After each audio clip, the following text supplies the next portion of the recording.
John Owens was an avid hunter and enjoyed being in the woods. He decided to go into the Wisconsin wilderness with friends in November, and he encountered something unbelievable when he checked the traps. As he inspected his coyote traps, he saw a bigger creature than he anticipated. The group was utterly shocked when they saw it, and the event changed their lives. While it isn't easy dealing with wounded animals, this was worse because it wasn't what they hoped to trap. What did they end up doing with the scary creature they found within the woods? The day began like all others for John Owens. He went out to inspect his traps, but he had no idea that he might find something else. Instead of a coyote, he saw a huge timber wolf that wanted to get free of its bonds. John realized he couldn't abandon this wolf. The animal might die of exposure. Still, this trap had no teeth, allowing it to catch small creatures. In a sense, it was like handcuffs, so the wolf couldn't escape without help, and John was left to figure it all out. Coyotes and wolves aren't hurt by the trap, but they aren't happy once they get free. Lone wolves rarely attack humans, but a trapped one is often mean. Therefore, if John got it out, he had to be careful because the animal might not realize he was only there to help. Timber wolves are on the endangered species list, so the federal government doesn't allow them to be killed in Wisconsin. Therefore, John might see the inside of a jail or pay a fine if the animal was shot and killed. Could it really be a timber wolf, though? Sometimes it's hard to tell the differences between these animals, though wolves are often bigger. One friend questioned the animal's identity, wondering if John got it wrong. They all began arguing, but John eventually realized it was a timber wolf because of the markings and size. Knowing that this was a timber wolf didn't make John happy. He still had to decide how to handle the creature. Though his friends wanted him to ignore it and go on with their fun, he just couldn't. Wolves and humans collide often, and things usually go wrong. Wolves kill farm animals, though they don't attack humans. It only happens when they're rapid or in danger. In fact, wolves are rarely afraid of humans, trying to avoid them when possible. John realized it wasn't a coyote in his trap, but it only scared him to know it was a wolf. He had to put his life and health on the line to free the creature. That meant being fearless, but his heart was pounding while he prepared. John's father and another friend were with him. When his dad got there, they realized the animal couldn't be left alone. Therefore, his dad ran to the truck to get a gun, as a precaution, and some plywood. Hopefully, they could figure it out without the gun. This wolf seemed at ease now, so the friends stayed and talked while John's dad got their supplies. John wanted a good look at it, stepping forward.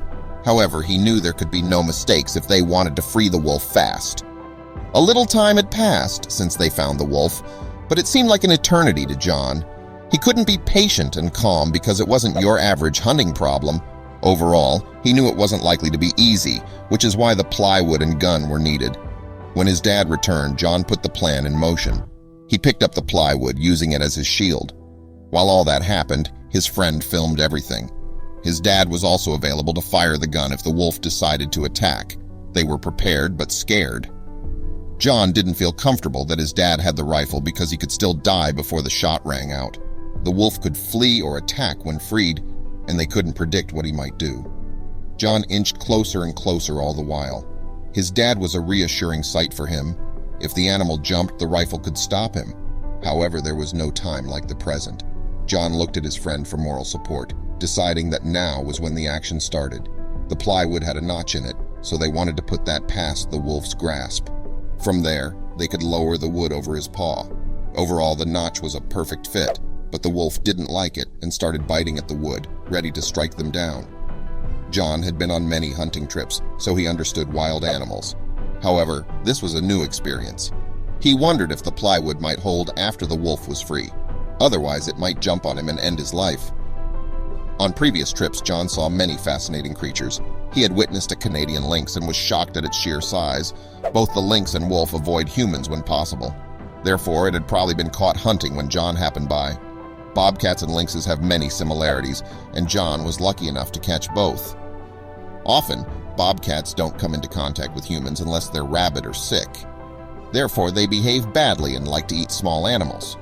Bobcats are considered more common to see than lynxes.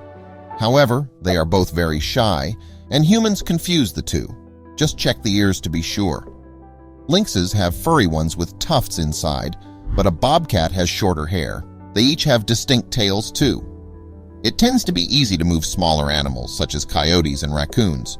However, large ones are hard, and a timber wolf could weigh up to 150 pounds. That's the size of an average person, so you can guess how hard they are to move. Plus, they're quite dangerous. You can't assume that wolves are going to flee you and leave. It's best to stay motionless if you see one so that it has time to go away. You should never look into the animal's eyes or turn your back. Wave, throw rocks, and yell to scare it away if possible.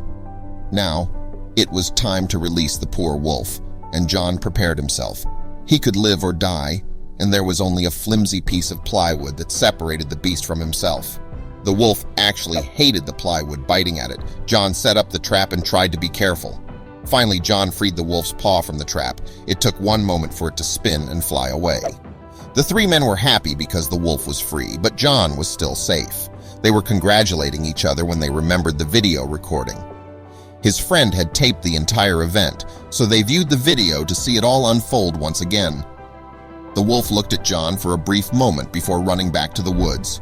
Was it his way of showing appreciation? Regardless, John made the best choice. John let the poor wolf out of the trap, showing his feelings for creatures. While they fed off wild animals and livestock and could be obnoxious, they do it to feed and frighten predators away.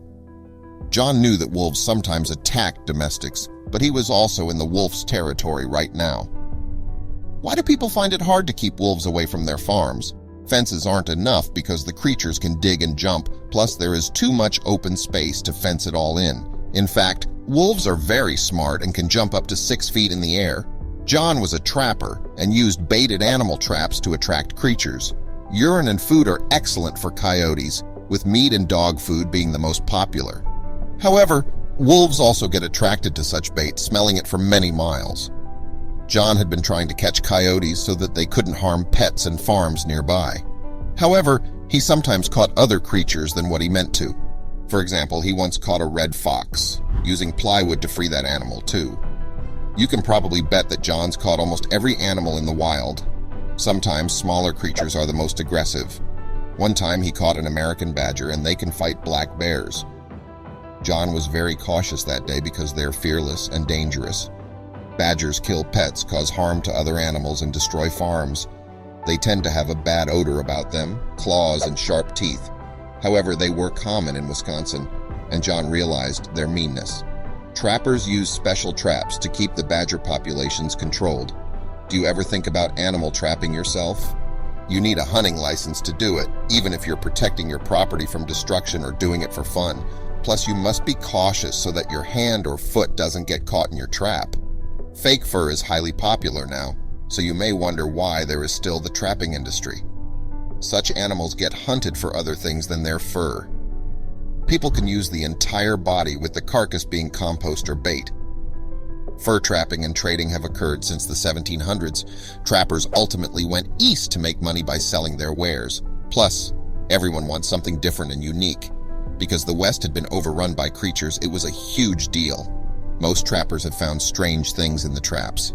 John wasn't the only one to find an unusual animal.